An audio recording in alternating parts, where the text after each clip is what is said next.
As the U.S. and other Western countries discuss the rollout of COVID vaccine boosters in Africa and other parts of the world, many millions are still waiting for their very first shot.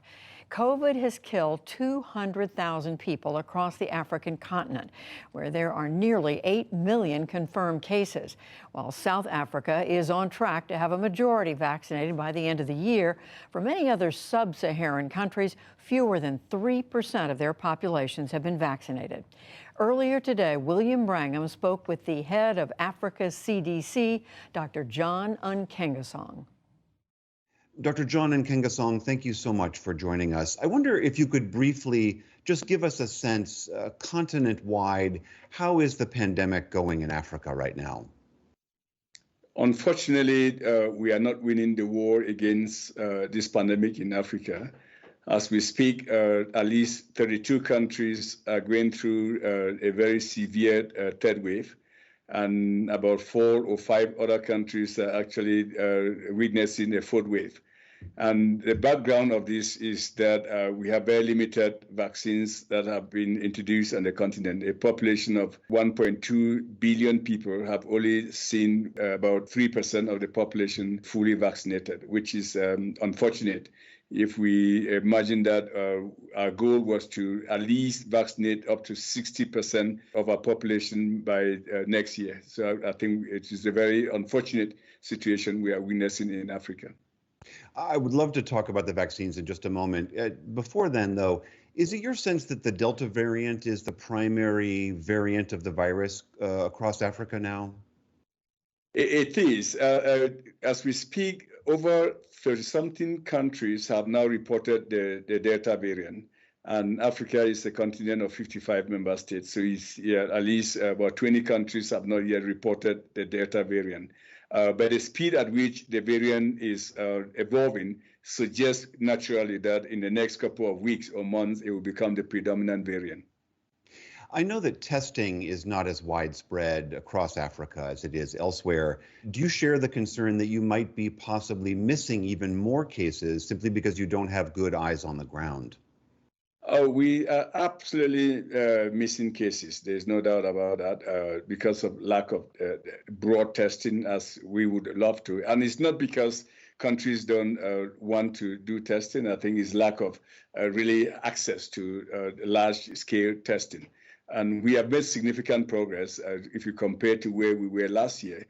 Last year, around April, as a continent of 1.2 billion people, we had just tested under 300,000 people. So but today we are way past that mark there. But testing has to be the cornerstone of the response on the continent, because if we did not test, we did not find.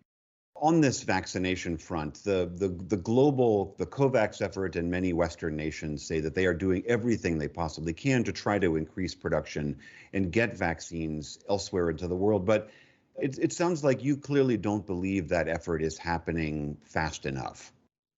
Well, let's admit it. I mean, the spirit of COVAX and the principle were sound, and they were based on our need to cooperate and to express solidarity. The reality is that it has not translated into action, where in Africa, where, as we speak, as I indicated earlier, just under 3% of our population of 1.2 billion people have been vaccinated.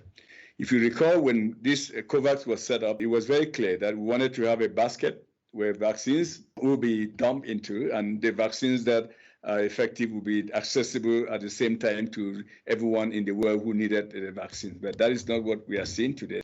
And certainly here in the United States and in other parts of Western Europe and in Israel, they're talking about introducing booster shots and giving booster shots, which could be hundreds of millions of third doses going to wealthier nations while you all are still waiting for so many of your first doses.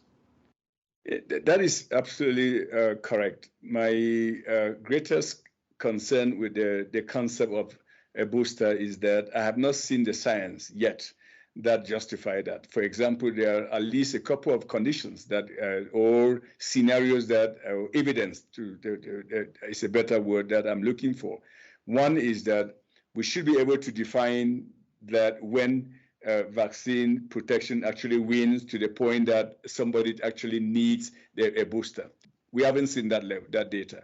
Second is that even if the immunity of that vaccine drops to a certain level in people that have received it, do you still get protection from disease and hospitalization? If the answer is that you still get enough protection there, then you don't need urgently to get a booster. And certainly within the U.S., the Pfizer and Moderna, which are two the most commonly used vaccines here, the evidence, as you say, does seem to indicate that we are still getting good protection from hospitalization and death with those two vaccines, which seems to reinforce the point that you're making, that it is not that urgent for Western nations to be giving boosters when you compare it to continents, entire continents like Africa that are waiting. No, absolutely. I think if we look at the United States and also look at Israel, I mean, Israel was one of those countries that perhaps the first country that vaccinated at least 60 to 70% of its population. But the beauty of the situation in Israel is that even though most people that have received the vaccine were infected, they were not hospitalized and they were not having severe illness there. So the situation in Israel teaches us two things. One is that by vaccinating your entire population and neglecting other parts of the world from being vaccinated, you are not safe because it will breed new variants and the variants will challenge even your own vaccines that you have received. I think that is one. Lesson number two is that vaccines do, of course, those vaccines protect from disease, but they do not protect from infection. So I think that is just very, very clearly messages that we should be taking home there, and that we truly don't know when, if we need a second dose and how soon we need that. Sorry, the booster dose and how soon we need it. All right, Dr. John Nkengasong, Director of the Africa Centers for Disease Control and Prevention, thank you so much for your time and best of luck to you.